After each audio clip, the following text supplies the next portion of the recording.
Welcome to Monkey Physics IIT JEE NEET Foundations. Yeah, so this is the next example. So next example, the object is dropped, it reaches to the ground. Now t equivalent to 1, t equivalent to 2, t equivalent to 3 and so on. Its initial velocity is 0, we know that. Now if the velocity is v1, v2, v3 and so on. Find ratio of velocities at t equivalent to 1 second, t equivalent to 2 seconds and t equivalent to 3 seconds, so on. Now what is the solution? V is directly proportional to t, because what is the formula for V? V is equivalent to gt, right?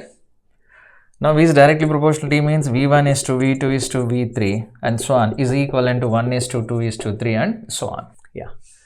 The next example, for the same object dropped from some height reaches to the ground. Yeah. Now at t equivalent to 0, initial velocity is equivalent to 0. Now at t equivalent to some time, it hits with the velocity v. Hope it's clear, right? Yeah. Now exactly at t by 2, half of the time, what is the velocity? Now how do you take this? We all know they are asking the relation between the velocity and the time, right? No, we know v is equivalent to gt and v is directly proportional to t, right? Now how do you take? v1 by v2 is equivalent to t1 by t2. Now if you are taking this situation as 1 and this as 2, now how do you write? v2, this must be equivalent to t2 by t1 into v1, cross multiplication. Now what is t2? It's a t by 2. And what is t1? T into what is v1? V. Now v2 is equivalent to tt gets cancelled, it's a v by 2. So listen carefully.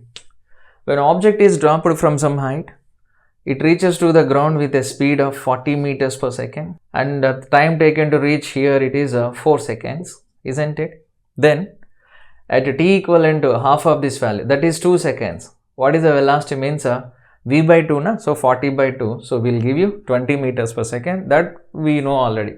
It's a velocity v is equivalent to gt 20 meters per second. Okay, yeah. And one more example,